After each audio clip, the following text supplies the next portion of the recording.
नमस्कार साथियों, जयसवाल एजुकेशन 2.0 में आप सभी का स्वागत है। मैं आपका दोस्त विशु कुमार। आज हम बात करने वाले हैं 10th क्लास के समीकरण, जो हर साल 5 से 7 नंबर पूछे जाते हैं। बहुत ही इंपोर्टेंट चैप्टर माना जाता है और बहुत ही आसान चैप्टर है। स्टूडेंट के माथा में रहता है ये भारी चैप्टर है, मगर ये बहुत ही आसान चैप्टर है। आप एक बार देख पढ़ लीजिए, उसके बाद आपको कहीं से भी भारी नहीं लगेगा। इसमें समीकरण में कई प्रकार है, लेकिन इसमें प्रतिस्थापन विधि और विलोपन विधि, ये दोनों ही बहुत ही इंपोर्टेंट माना जाता है। हर साल यही दोनों में से कोई एक क्वेश्चन उठाता है, प्रतिस्थापन विधि हो या विलोपन विधि हो, यह दोनों में से आप कोई क्वेश्चन उठाता है।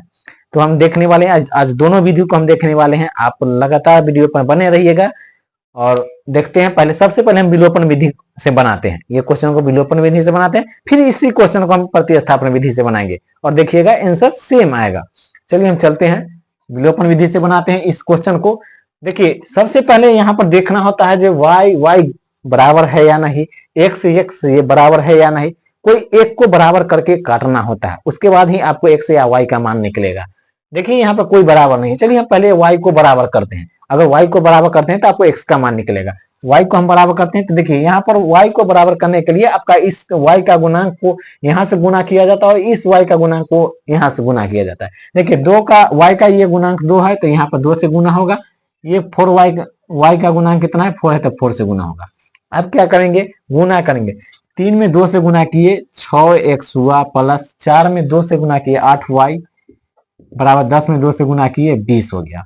ये फिर गुना करेंगे, 4 में 2 से करेंगे 8 होगा, माइनस फिर 4 में 2 से गुना किए 8 हुआ और फिर 4 में 2 से गुना किए 8 हुआ। अब इस पर यहाँ पर क्या देखना होता है, अगर असमान चिन्ह रहे तो वो कट जाएगा और जोड़ने पर होगा, मगर अगर समान चिन्ह रहे तो यहाँ पर घट जाएगा और वो घटाने पर हो जाएगा। यहाँ पर समान चिन्ह है तो ये कट जाएगा। देखिए 8y प्लस में और 8y माइनस में, ये कट जाएगा। ये हो गया आपका जोड़ने पर। किस पर? जोड़ने पर। अब देखिए क्या करेंगे, 8 और 6 को जोड़ेंगे 14y हो गया और 20 और 8 को जोड़ेंगे 28 हो गया।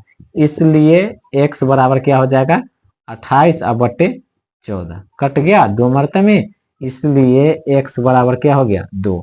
आप क्या करेंगे, समीकरण 1 में x का मान बैठाएंगे, y का मान निकल जाएगा। चलिए हम बैठा कर देखते हैं। समीकरण 1 में x का मान रखने पर या बैठाने पर या देने पर, आप कुछ भी लिख सकते हैं, अपने भाषा में लिख सकते हैं। आपको हमेशा परीक्षा में कहा जाता है कि विद्यार्थी अपनी ही भाषा में जवाब दे। आप कोई भी भाषा अपना भाषा में चूज करके लिख सकते हैं। देखिए समीकरण 1 क्या है, 3x प्लस 4y बराबर 10। देखिए 3 रहा, x का मान हमको क्या निकला है, 2 निकला है, हम 2 बैठा देंगे, प्लस 4y बराबर 10। अब देखिए 3 में 3 से गुना करेंगे 9 हो जाएगा, 4y बराबर 10 हुआ। अब क्या करेंगे,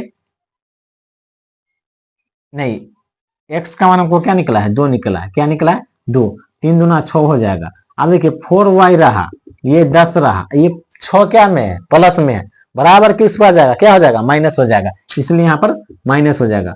4y बराबर 10 में से जब 6 घटेगा तो कितना बचेगा, 10 में से 6 घटेगा तो यहाँ पर 4 बचेगा, इसलिए y बराबर 4 बटे 4, क्या मतलब कट गया, 1 मतलब, इसलिए y बराबर 1।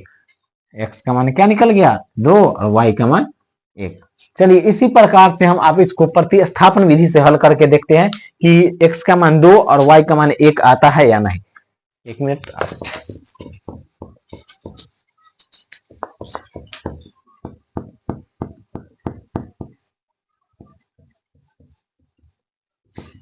चलिए देखते हैं प्रतिस्थापन विधि। अब क्या प्रतिस्थापन विधि से देखेंगे, आपको विलोपन विधि में आपको कोई इसी तरह का प्रॉब्लम नहीं हुआ होगा, ये पूरी उम्मीद है हमें। और देखते हैं प्रतिस्थापन विधि में। अब देखिए पहले प्रतिस्थापन विधि में हम समीकरण 1 से चलेंगे। क्या, समीकरण 1 से। समीकरण 1 क्या है, 3x प्लस 4y बराबर 10, ये है। अब क्या करेंगे, यहाँ पर 3x रहेगा, ये 10, ये प्लस है, 4y क्या चीज में, प्लस में है, उस पर जाएगा, क्या हो जाएगा, माइनस हो जाएगा। इसलिए x बराबर 10 माइनस 4y बटे 3। अभी इसको हम क्या करेंगे, समीकरण 2 में रखेंगे। समीकरण 2 में, 2 में रखने पर किसको, ये x का मान को।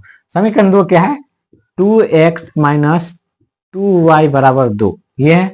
अब देखिए 2 रहा, x का मान क्या निकला है 10 माइनस 4y बट्टा 3। देखिए ये ऑलरेडी माइनस 2y है तो 2y लिख दी बराबर 2। अब देखिए गुना करेंगे, 10 में 2 से गुना करेंगे 20 हो गया, 4 में 2 से गुना किया 8y बट्टे 3 माइनस 2y और बराबर 2। आप क्या करेंगे, इसका एलसीएम लेंगे। क्या चीज करेंगे, एलसीएम लेंगे। तो देखिए 3 और यहाँ पे कुछ नहीं तो 1 है, 3 और यहाँ पे कुछ नहीं तो 1 है। अब 3 1 का एलसीएम लेंगे तो क्या हो जाएगा, 3 हो जाएगा। आप देखिए 3 है तो ये वैसे ही रहेगा 20 माइनस 8y और ये देखिए 1 3 तो 3 मतलब कटा, 3 में 2 से गुना करेंगे 6y और बराबर 2 है तो 2 लिख दी। आप देखिए 20 हम बताए थे असमान चिन्ह, समान चिन्ह रहे तो हमेशा जुटेगा और समान चिन्ह रहे तो हमेशा घटेगा। देखिए समान चिन्ह है, माइनस गुने माइनस बराबर प्लस, लेकिन माइनस का चिन्ह होगा। 8 और 6 को जोड़ेंगे 14y और बट्टा में 3, क्रॉस गुना कर दीजिए। यहाँ बट्टा में क्या लिखिएगा, क्रॉस गुना कर दीजिए। 3 में 2 से गुना कर गया 6 हो गया। अब देखिए ये 20 रहा, ये प्लस है, इस पर आएगा क्या हो जाएगा माइनस, ये माइनस में है उस पर जाएगा क्या हो जाएगा प्लस। अब घटेगा तो कितना हो जाएगा 14y बराबर 14y, 14 बराबर 14y, इसलिए y बराबर क्या हो जाएगा 14 बटे 14, कट गया एक मतलब में, इसलिए y बराबर 1। आप क्या करेंगे, समीकरण 1 में y का मान बैठा देंगे। समीकरण 1 में y का मान रखने पर या देने पर कुछ भी लिख सकते हैं। समीकरण 1 है आपका 3x प्लस 4y बराबर 10। ये 3x रहा, 4 रहा, y का मान क्या निकला है 1 तो 1 लिख दिए बराबर 10।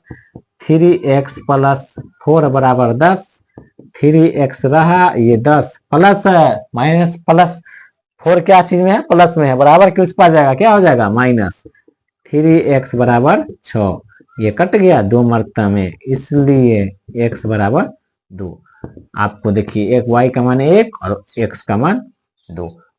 प्रतिस्थापन विधि से बनाए, हमको आंसर भी उतना आया, और विलोपन विधि से बनाए फिर भी आंसर उतना ही आया।